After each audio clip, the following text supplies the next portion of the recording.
Muy buenos días, amados. Qué bendición estar con ustedes una vez más y darles las bienvenidas a este tiempo maravilloso de culto, de alabanza, de adoración a nuestro Dios. La invitación, como todos los domingos, es que concentres a toda la familia ahí frente a la pantalla, que podamos unirnos todos como la iglesia que somos y poder dedicar este tiempo que hemos apartado para nuestro Señor. Así que dispón tu mente, tu corazón, tu espíritu para dar honra a nuestro Dios y también para recibir de Él ese pan fresco que Él siempre tiene preparado para todos sus hijos. Así que, sin más, pongamos este tiempo en las manos del Altísimo. Amado Padre, en esta mañana queremos agradecerte por todas tus bondades, tus favores para con toda tu iglesia.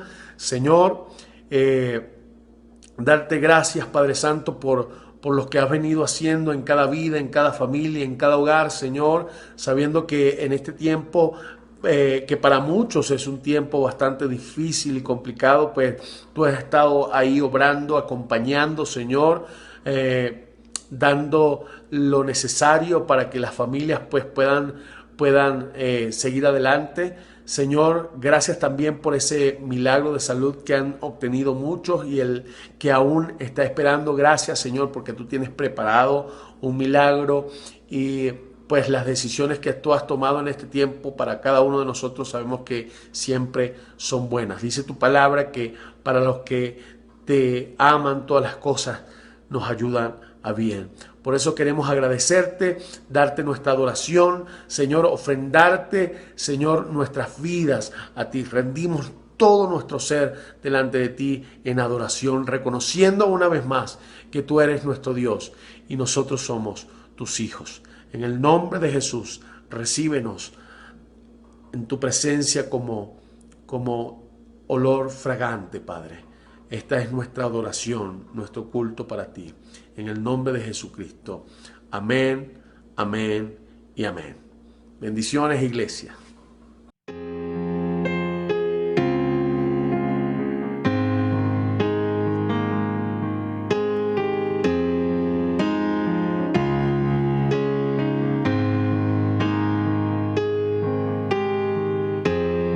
Nuestros corazones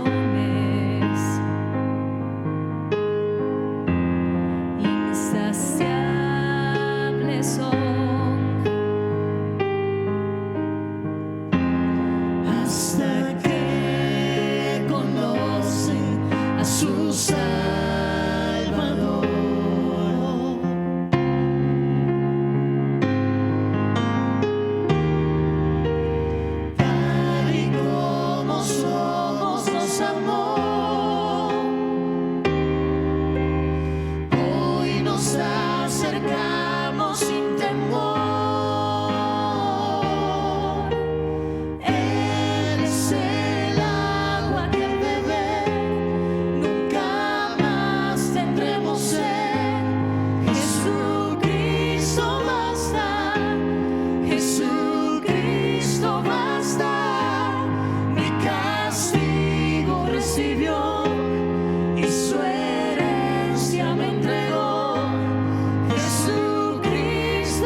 Les llevaré a Mateo 20, versículos del 20 al 28 para la reflexión de esta vez.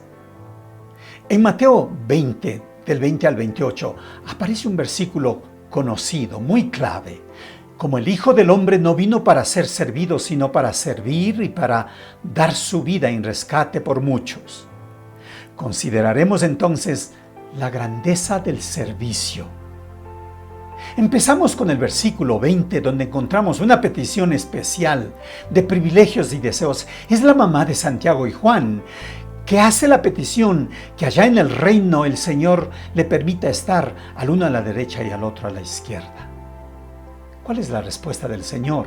Encontramos en los siguientes versículos, del 22 en adelante, que se centra el Señor en hablar sobre el impacto de la cruz. Y por eso les dice, no saben lo que piden.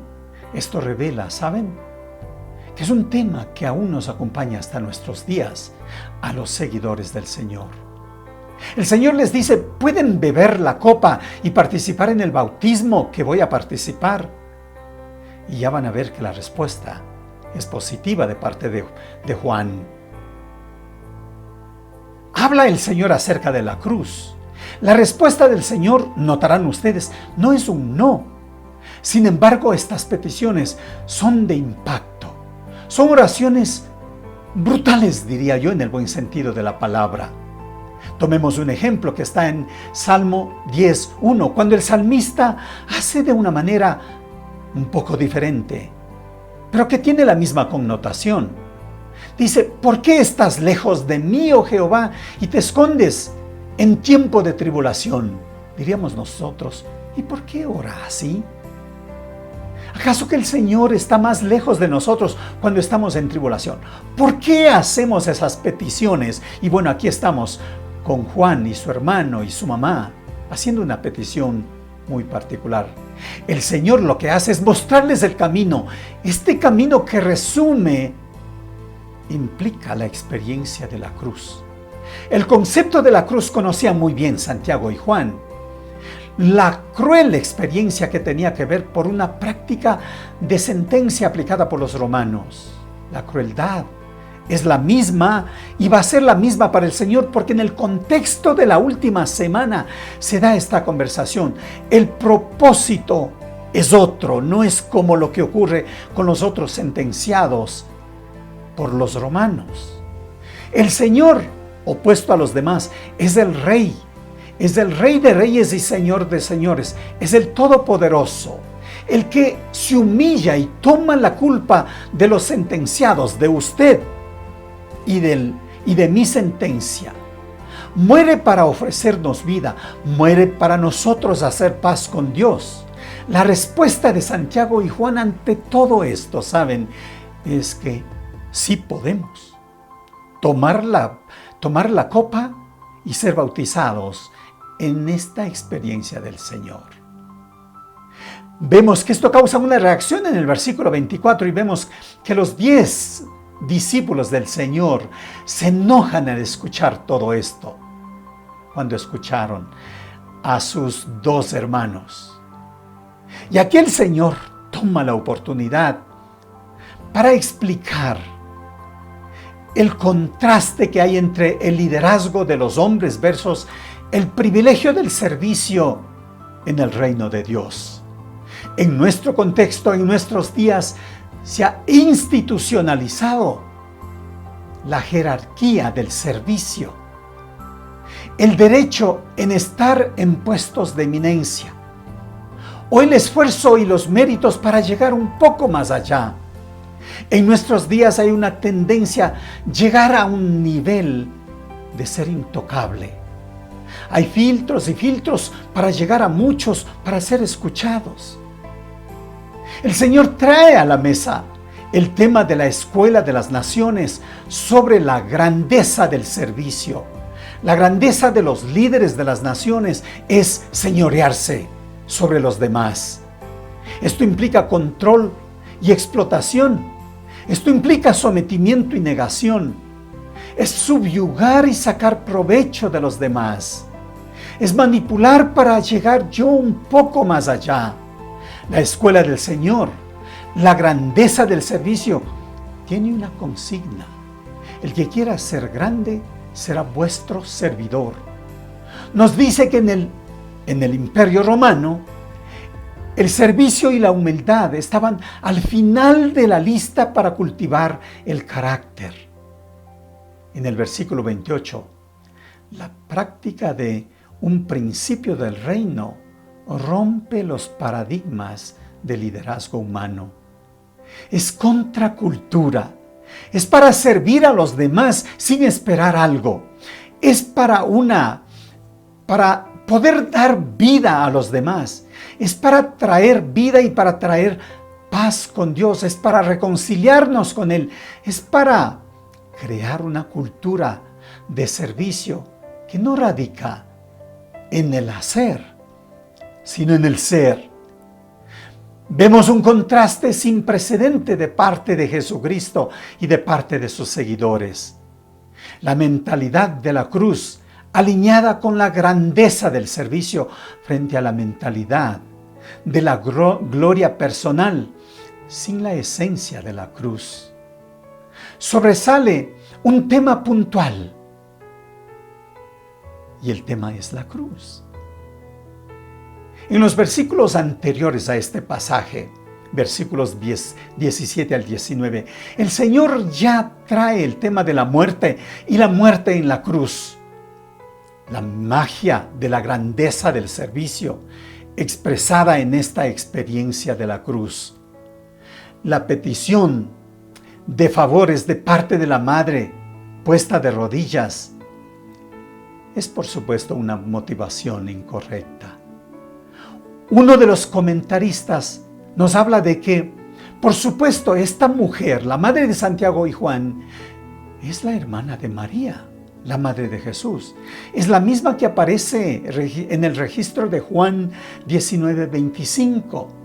Allí estuvo con María.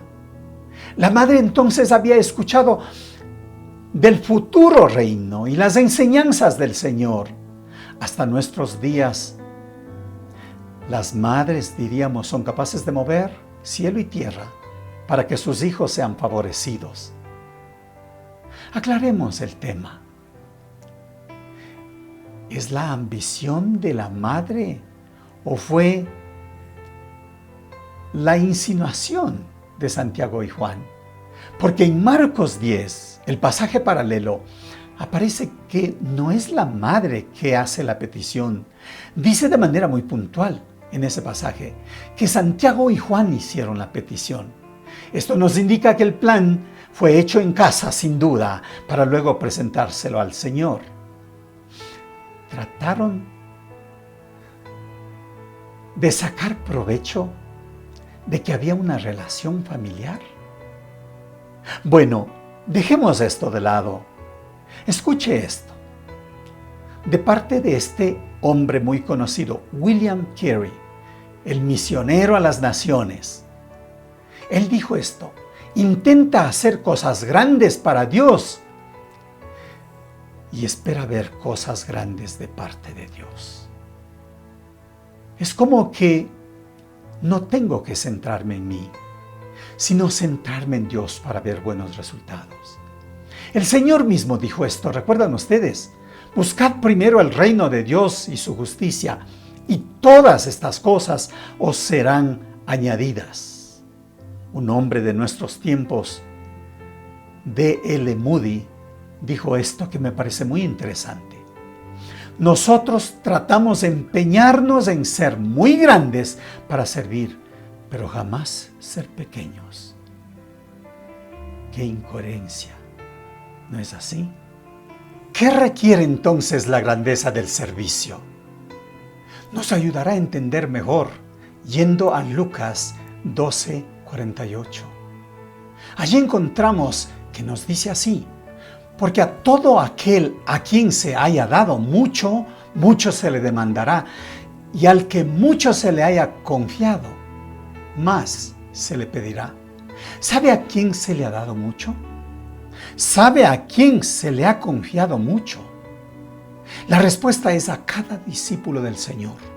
Somos perdonados. Somos morada del Espíritu Santo. Se nos ha dado muchos dones, se nos ha dado autoridad.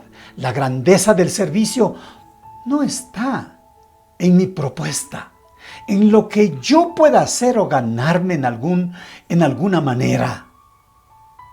Pues sí, radica más bien en el plan perfecto de nuestro Dios. Por lo tanto, a quien mucho se le haya dado, mucho se le demandará, y al que mucho se le haya confiado, más se le pedirá. Jesucristo no minimiza el sufrimiento, no minimiza el costo de la cruz. La historia nos cuenta que cada discípulo del Señor demuestra que sí entendieron el precio del discipulado. Les compartiré algunos detalles históricos. Se habla del apóstol Jacobo. Murió decapitado por órdenes del rey Herodes, y eso lo tenemos en Hechos 12:2. Pedro se supone que sufrió el martirio más terrible en Roma durante el reinado de Nerón. Juan, el discípulo amado, murió viejo, es el único que murió con muerte natural. Felipe fue azotado, puesto en prisión y después crucificado en Asia Menor.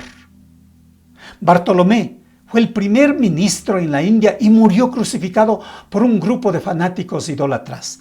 Tomás, llamado también Dídimo, predicó en India, donde, debido al enojo de los sacerdotes paganos, fue traspasado con una lanza. Mateo fue atravesado por una lanza en Nadabao, Etiopía. Santiago, el hijo de Alfeo, fue crucificado en Egipto. Santiago el justo fue arrojado por los fariseos desde el pináculo después de muerto. Fue garroteado. Judas Tadeo fue crucificado en Edesa, Mesopotamia. Simón, no se registra con claridad el fallecimiento de él. Pablo, al llegar a Roma de un viaje misionero, fue capturado por órdenes de Nerón y después decapitado. Estos fueron hechos sin precedente. Cuando leemos y entendemos los de ellos y de otros siervos del Señor a lo largo de la historia, quizás son los más citados, pero sabe, la palabra de Dios hace algo muy puntual y muy bello. Cita casos que parecen no tener importancia. Les citaré entonces lo que encuentro en Hechos 9, versículos del 36 en adelante. Habla de una mujer llamada Tabita, a quien también se le conoce por Dorcas. Dice que ésta abundaba en obras, en limosnas que hacía. Y luego menciona que ella muere. Le mandan a traer a Pedro, y cuando Pedro llega dice que fueron con ellos. Y cuando llegaron al lugar, a la sala donde fue rodeado por todas las viudas, llorando y mostrando, escuche esto, las túnicas y los vestidos que Dorcas hacía cuando ella estaba en vida. ¿Por qué se registra un trabajo muy sencillo por parte de una mujer? Porque la grandeza del servicio no está en lo que tú haces, sino en quien tú eres. Es eso, definitivamente. Y mis hermanos, la grandeza del servicio no radica en la autopromoción. No radica en los entrenamientos para el ministerio. No radica en los cuantos diplomas de formación. No está en la habilidad que yo he adquirido para mi predicación o del servicio misionero que yo esté realizando. Recuérdala la conversación de Moisés con el Señor, cuando Dios le hablaba de ir a Egipto y liberar al pueblo. Se dan muchas excusas y al final el Señor le dice: Moisés, ¿qué tienes en tu mano? La grandeza del servicio no es tanto en lo que yo haga o pueda hacer, sino en quién realmente soy. Se radica no en lo significante o en lo pequeño, sino en la motivación a partir de quién soy como hijo de Dios y como su discípulo. Servicio no es lo que se hace, sino lo que verdaderamente uno es. No digamos entonces que no tengo nada para ofrecer. No digamos que soy tan joven, o que soy un niño o una niña, o que nunca estudié, o que nunca me capacité, o es que tengo un impedimento físico, emocional o cultural. No digamos que no tenemos el don.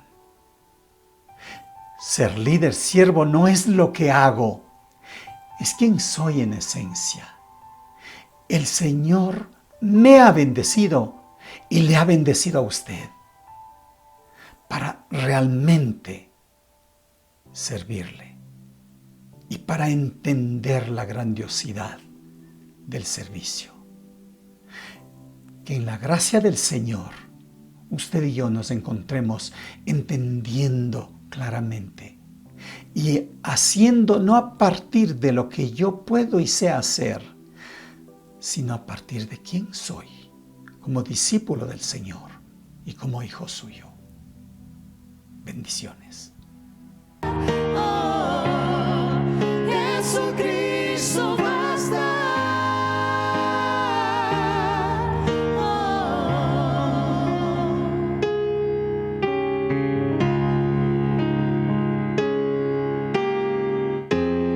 Ahora hay un futuro,